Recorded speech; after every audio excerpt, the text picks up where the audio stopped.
Hey, how you doing, guys? This is Rob from Technical Nerd. Today we are going to do the final review on the Zpax S8 smartwatch here. This again has the KitKat 4.4. This is a dual core processor device. This really absolutely totally can replace your smartwatch and has for me. This thing is really incredible. As you may have seen in the unboxing, this is metal. There is your speaker here. We'll just give you a quick walkthrough. Your camera, your microphone. This is the power, and then this does multi-functions, actually mostly with in dealing with your sound volume. This is a mini USB port that you would be using to charge it. On this side, you are just have your mini SIM for having the availability to have this on 2G and 3G networks. This is a rubberized watch band, which is actually quite nice. I actually haven't had any problems with it. Anybody like me that's allergic to metal, you'll appreciate the plastic on the back there. Let's go ahead and get this up. This is just one of the many watch faces. You will notice that at the bottom here, you're having all the standard kind of navigation menus that you would have from anything that's on Android. So if you just hit it here, that's your power, and if you just do a swipe, that's going to get you kind of everything that's going on right there. Let's kind of pull the lighting out a little bit so we don't have such an issue. There you go. You can see it a little bit better now. Kind of standard fare as far as this stuff goes. You have your settings, browser, your gallery. This is either your different watch faces that you have. You would just go through here. Kind of some coolish sort of stuff on that. I went with the one that you seen on the screen earlier. Let's move on here. The gallery, email. I was able to actually configure this with my Exchange server from work without having any issues at all. This is a file manager, music, and your sound recorder. The sound recorder, actually, I recorded something on this, so you can kind of see where we got on that. So I know it's a little bright. Okay, this is the idea here so that's on it the right podcasting here. This is episode. What we're going to do something is we're I'm going doing to on my take a other different slant channel on the for podcasting courses, thing, but you can hear and we're that. It's actually going pretty to great.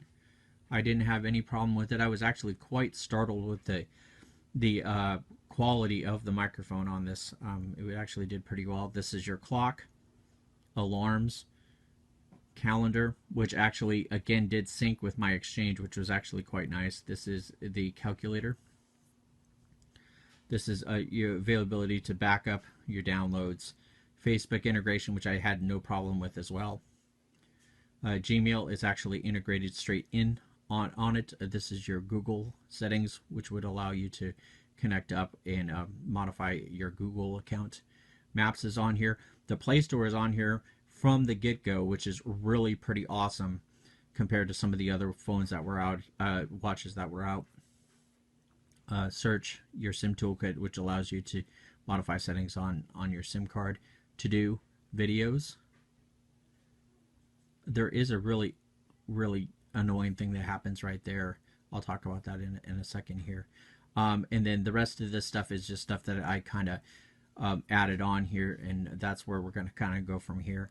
You have your standard notifications that are right here. You can remove, get your notification changes right here, and then you can actually go, hang on just a second, and remove your notifications just like you would in any other Android device. You will see right up at the top here, this is the availability for, there you go, with your 3G. I took the SIM card out of here. This is actually a modification. It actually won't by nature actually show you your battery level in time. This actually is an icon right here. You see that? Where I actually have text messaging on here through Wi-Fi. So that's what that is for anybody that's wondering. So if you just hit the main button here, it'll take you right back to there. You will notice that kind of the way that they dealt with settings is kind of a tad bit strange. But, you will be able to get in here and do your wireless. Your mobile data would be in this uh, um, section there in the SIM management and that sort of thing. You can turn Bluetooth on, wireless on, that sort of thing. Through here, they actually broke out the settings for Android in these 3 different sections. So if you don't know where things are, I recommend you actually just going through each particular one to be able to find it. So now let me talk to you about some of the things that I noticed with this watch. One, I would recommend that you strongly change the keyboard that is integrated into this thing right away. It is very difficult. It is based in in Chinese language, and it's ultimately cumbersome. I immediately put the Google Go search on here and the Google keyboard to be able to end up with voice typing. I highly recommend that. The keyboard is very, very small on this particular device. Let me give you an idea. Here's one of my work emails here. Yeah, let's do something like that so you can see it. So yeah, see, this actually is with the Google keyboard, and you will notice that it is very, very small. So my fingers would multi-touch it. That's why it's really super important to end up with like something like this where you can actually just speak right into it. Again, this isn't actually connected right now, but this keyboard is very difficult to work with. So I do recommend that you possibly get a Bluetooth mouse or something along those lines, or a stylus or something like that that you can actually reach into it, which usually isn't that big of a deal when you're dealing with actually doing the voice on here. You don't usually have any problems. You can do voice typing on the Play Store. You can do voice typing on your email or anything like that. So you really don't have much of a problem when it comes to that. But when you're say trying to do passwords and you're doing from an alpha to a numeric and that sort of thing, you end up with a big problem. It is very difficult to deal with it on this. One thing I also will say too is it was my understanding that this actually had an SD.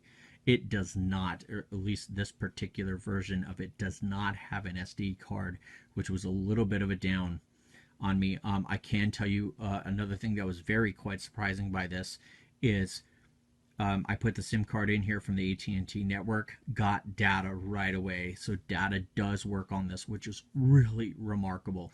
So not only can you use this as a phone, but you can use this.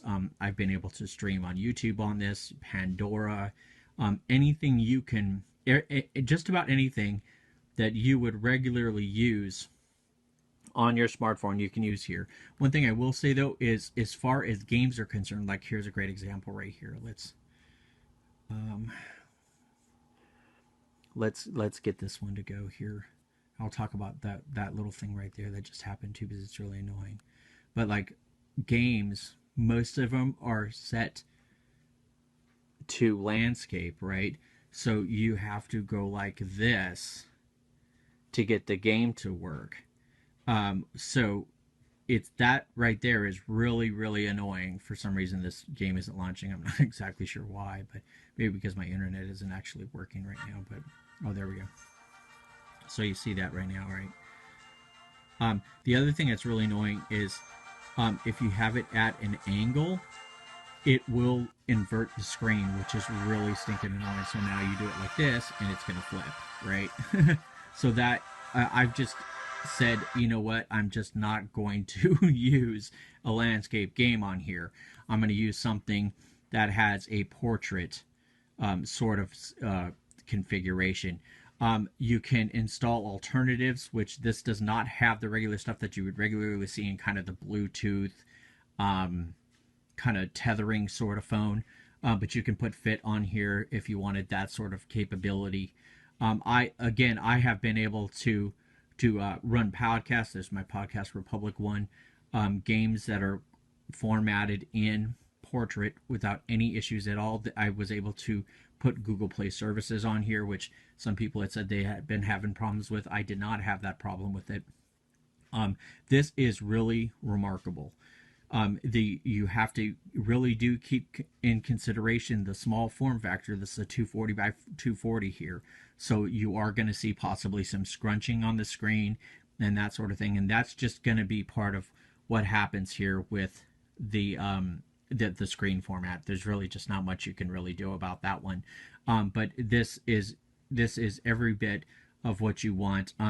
I didn't get wowed by the camera or the video or anything like that. I can take some of that and put that into the show notes of this particular review as well. But the recording function actually worked quite well.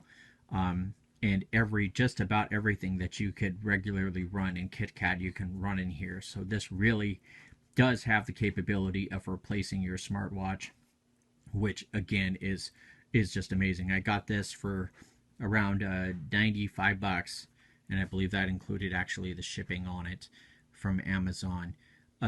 This is just incredible. I wanted something that was a lot more powerful than the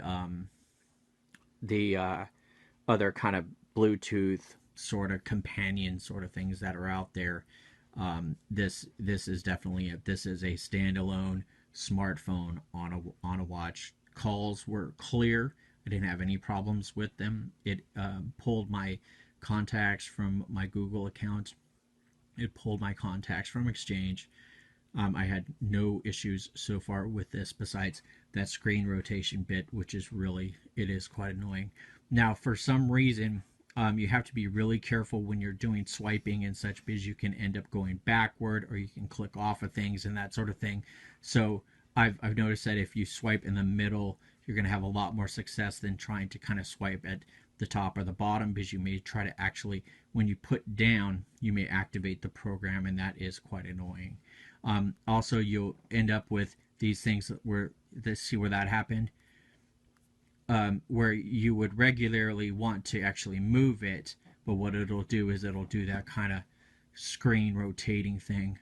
You actually have to hit the home button to stop that, which is pretty annoying. It does happen pretty frequently. It's just one of the things you kind of have to deal with this particular watch. So just be cautious of when you're doing swiping and that sort of thing. I try as much as possible to like I said, go through the middle, be very deliberate in the corners that I'm dealing with, and that sort of thing.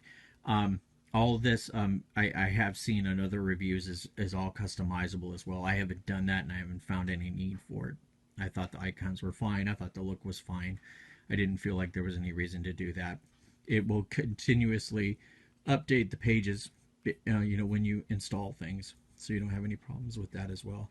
I did find that, obviously, as you can see down at the bottom, I have a bunch of applications, so it continuously pages and pages and pages, which is pretty annoying. I'm assuming since this is Android, you could put them in folders and that sort of thing, which could make it a little bit less annoying.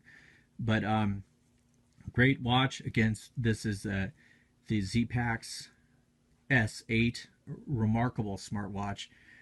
Had a lot of fun with this. Is doing everything that I wanted to do, running games on it, running podcasts on it, recording on it. This is finally what every nerd wanted, and that is the availability to have a real phone on their hand. This is totally the way you can go. Again, this is Rob from Technical Nerd. Please do get a thumbs up on this video and subscribe to the channel. Take care. Bye.